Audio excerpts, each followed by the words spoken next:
Right, buddy. Manchester United obviously are out of the Carabao Cup. These are the 5 things we learned from Manchester United 4-3 defeat against Tottenham Hotspur. Now, the first thing we learned, a game of chaos. It was a game where we always knew it was going to be chaos. Tottenham are a team who concede a lot of goals, but they also score a lot of goals. Same too in Manchester United. It was a game where it was just chaos from start to finish. You're looking at, if that Son goal doesn't go in from the corner, United had the momentum, and Johnny Evans scores and it goes to 3-3. We can see the sloppy goal. Bayindir was very poor. I'll talk about him, but ultimately it was a game of total chaos. And the game, listen, I think we did see a lot of Amarim's principles instilled, which was very happy to see. I think the way that we played, we have the right personnel and the tactics are there, but I think there's certain players that just do not fit the system. It was interesting to see Amarim's decisions, Eriksen coming in, but total chaos. Tottenham, they should have won the game 3-0, or when it was 3-0 to them, and then they do the most Spursy thing ever. 2 mistakes and we scored 2 goals. I think we did do enough to win the game. Tottenham didn't really offer much. I thought Son was quiet for large parts of the game. Kulusevski other than the goal. But it was a game where individual errors cost us. And that's the second thing we learned. Individual errors. Whether that's Lisandro Martinez, whether that's Bayindir, whether that's Martinez making another mistake, whether he's not playing the line correctly. It was ultimately a game where individual mistakes did massively cost Manchester United, and it was very frustrating. And it's not only now that we've seen these individual mistakes, it's Nottingham Forest, it's other games where we've made the stupid errors that have cost us. And ultimately it was very frustrating. Martinez just got absolutely bullied. It was a defensive shambles by Manchester United. I thought the fact that we conceded 4 goals, I thought Euro was okay, but other than that, did we really do enough to get the win?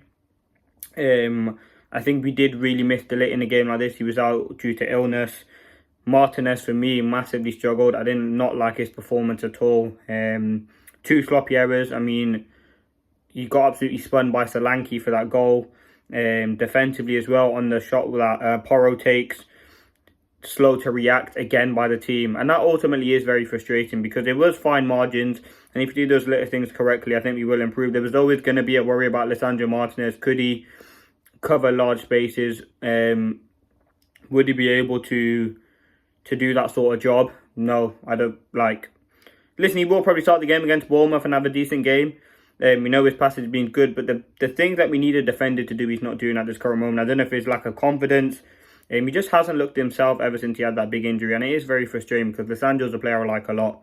He's someone who's very good on the ball. The butcher, he hasn't really been that butcher in a long time, and that is very frustrating and very disappointing to see by Lisandro because we know the standards are high there, and it just wasn't a great performance. That flick, you just got to get rid of the ball. And ultimately there was a lot of warning signs early on, sloppy mistakes. So yeah, individual errors. Number 3. Bayindir cannot play again for Manchester United. If he wants to go in January, which reports are suggesting he does, let him go. Tom Heaton will have to come through. It was a game where, listen, Amarim's still trying to figure out his squad, his best team. Obviously, I think now he knows Bayindir will be nowhere near that team. His performance was poor. Not even the 2 mistakes that he made. The distribution was off. He was playing loads of passes out of play. He just doesn't look confident. And yes, that's understandable. He hasn't played. But the whole keeper rotating thing, I think just have 1 keeper. Yes, it's good to have 2 because you need them just in case.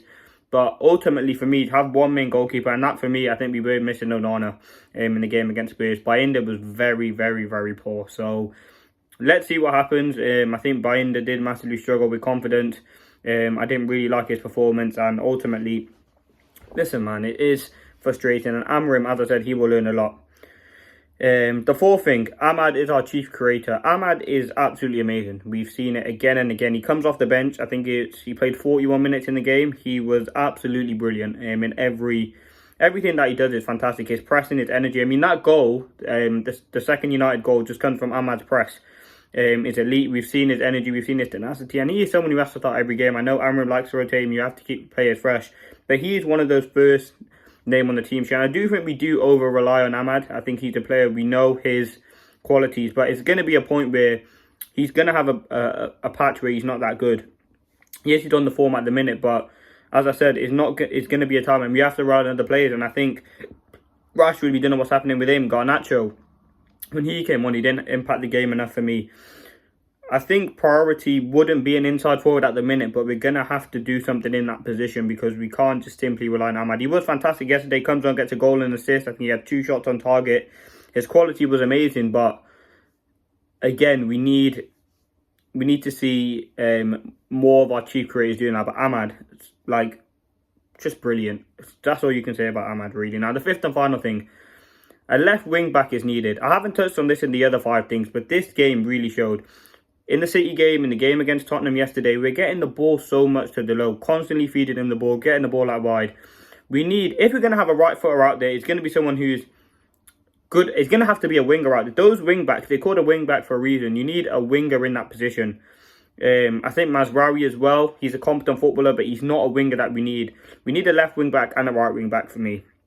I think in the left wing back, Delo struggled. As I said, we're getting the ball to him. Just say if you put Garnacho out there or someone else in that team, they're going to offer more because they can actually dribble. Obviously, yes, you need a natural left footer.